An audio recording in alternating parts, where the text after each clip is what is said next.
just like last caress, I got something to say. If you've seen my channel before, specifically episodes reviewing music, you may have noticed I really never speak negatively, or in other words, talk shit. I don't, just because it's not my style. Like, that's not who I am. My thing's that if there's something that I don't like, I just don't touch it. Sort of like a, if you ain't got nothing nice to say kind of thing. But simultaneously, I never condemn anybody that does, or even just speak critically about stuff. Hey, if that's your thing, knock yourself out. I'll even admit to being entertained by it. However, on this particular subject that I feel is creating an existential threat of sorts, I think it's necessary to ask some hard questions. I do. Because if my hallucination's correct, we are gonna have a real sad situation on the horizon. This has to do ultimately with the live music scene, more specifically the industry made up of by so-called legacy acts, and most importantly, the tours put on by legacy acts. The first charge I'm gonna make is not the entirety of the issue, though it is a huge one,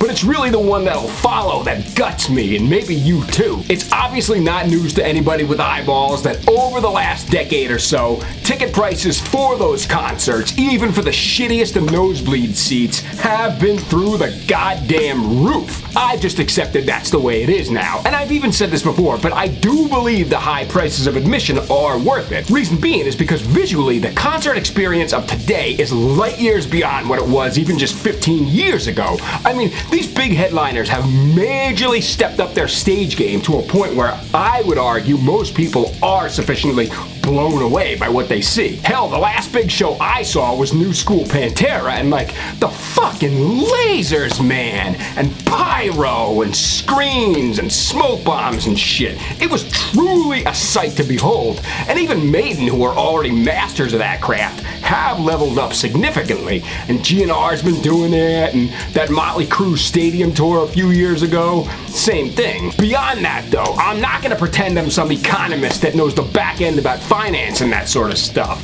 Like, you know, in an effort to point the finger and conclude that people are actually getting ripped off through ticket prices. Because by now, I think we all know that with no substantial revenue coming in from record sales, it's gotta be made up somewhere, so might as well be on the road. So the high ticket prices, shitty as they are, I guess that's a necessary evil, unfortunately. And there is a market, but for how long? Little teaser there. But let me tell you something, man, and this is undisputedly what sends me up a goddamn hill. The thing that I think is gonna start the countdown to extinction for arena level shows, without question, if the terrible prices aren't already bad enough, the absolute icing on the fucking cake, the shit crown to it all, and please, veteran headbangers, this is where I'm asking you to help fill in a blank. Like, I wanna know if you remember the following ever being like this, like 15, 20, 25 years ago, cause I sure as shit don't. But unquestionably, the most evil part about how tickets are sold now is the length of time between the announcement of a tour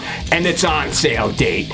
These motherfuckers, whoever they are, I guess it's the promoters, for years now have been announcing tours over the news wires, tours that'll take place 4 or 5 months out, that you know are gonna cost you an arm and a leg, and their on sale dates time and time again will be maximum only like 3 days out from the announcement. That means, and this is gonna be a big thing I'm gonna elaborate on in a moment, unless you're somebody who's got no problem dropping $600-700 on a pair of tickets, or you got a city card with tons of space on it, you got no time to save or put money aside or move it around or something to guarantee you'll get them at least at face value, because otherwise you know your only option in a month, hell, just 2 weeks from the general public, is gonna be having to buy from one of those fucking third-party legalized scalper pirates who they themselves have their own bullshit fees on top of face value, and no matter how you slice it, you get it up the ass. I'm sorry, man, but that is just fucking horrendous to me.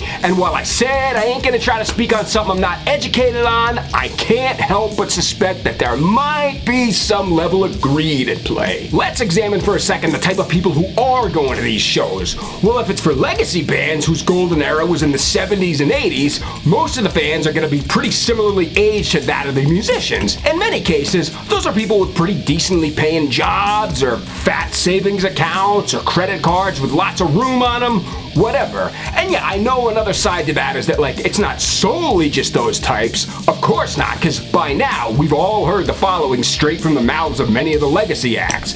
Judas Priest, Slayer, Kiss, Exodus, Iron Maiden, OZZY, they all say the same thing. I look out and I'll see 2, maybe even sometimes 3 generations of fans. So that means that the older fans, the ones who make up a majority of the attendees, some of them are bringing their kids and grandkids too. You want to hear something that really fucked me up?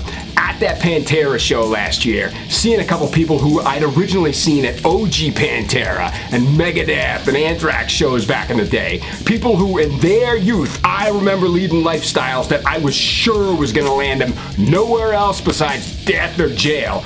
In attendance, and now with children of their own. Like literally the last time I saw them was when they were all fucked up on some kind of ecstasy or K or something at that OG Pantera show.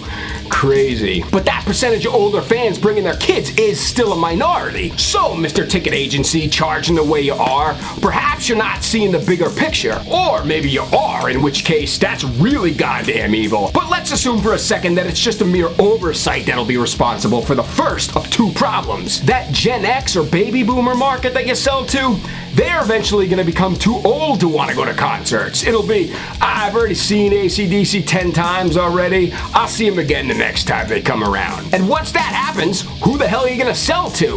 Problem number 2, it sure as hell ain't gonna be Gen Z, because through your pricing and overall huge obstacles you built, such as like, you know, just generally making it difficult as hell to acquire tickets over the last decade, you blocked Z from attendance, which is a gut-wrenching tragedy socially, because none of those kids, besides the ones whose parents let them tag along, got the chance to see all the amazing visuals and larger-than-life mechanicals or pyrotechnics or any of the George Lucas type shit they've been including lately, and be inspired and lit up and moved. So now missing is the kind of creativity that's birthed from these things that leads to more art and beauty in the world. But art aside, if the mindset of the exec only thinks in dollars and cents, yeah, no interest equals no sales. Cause yeah, like, why would that demographic have any interest in something that hasn't included them to begin with? The answer is they won't.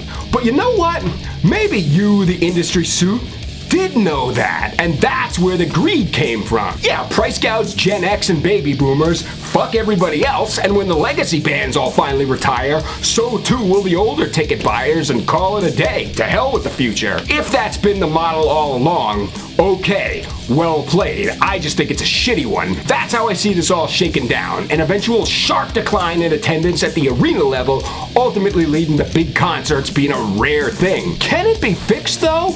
I think so, and here's how. How about instead of everybody else, you, Mr. Industry Exec, for lack of a kinder way to put it, take it in the ass for a little while. Yeah, roll back on the ticket prices, make them affordable and accessible for the average 16-year-old, but do this with your grandkids in mind, and the world you want to leave them with once you're all retired in Florida or Vegas or something. Think about giving them an opportunity to be inspired by something other than just Twitch or OnlyFans that'll lead them to a life that creates, not just punching a couple prompts and pumping out some kind of cheap-looking AI bullshit. Because just like those musicians up on stage, for whom I ain't putting a shred of blame on, there is a pride and a beauty that comes from creating, and oftentimes creation's the result of inspiration, the kind that's innovative and daring. And those visceral moments happen when the eyes are elsewhere besides the smartphone or the laptop. And maybe, just maybe, the younger generation will want to keep it all going. So yeah, dude, that's what I say to whoever the hell's behind making it so goddamn difficult to attend concerts these days. But hey, let's not forget though, of course, the mid or lower level acts that go out on the road and play the clubs or the small theaters.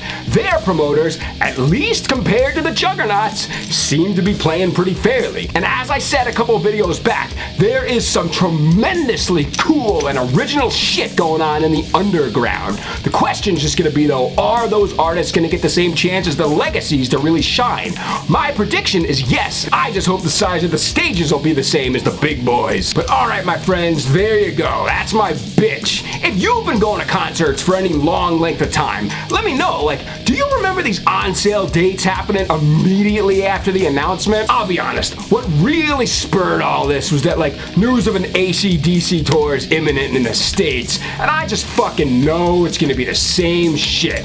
Article's gonna go out on a Friday, tickets on sale the following Monday. Hell, I actually just saw the same thing for Devin Townsend too.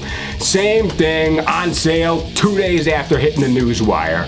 Bullshit, man. Oh, and because the Maiden Somewhere in Time tour just came through DC, and there was no way I could swing it, man. Like, tickets through Vivid were just so outrageous, so forget that. And I've wanted to see that tour my entire life, second only to the Power Slave tour when they brought that back in 08, which I did get to go to, but I've always wanted to see the Somewhere in Time set, like when they opened with it on tape, like, that probably was just so friggin' awesome. And they'll never do that again, you know? Whatever, maybe they'll do another No Prayer and Fear tour in the US. That would definitely rule. Okay, my friends, I am fucking done.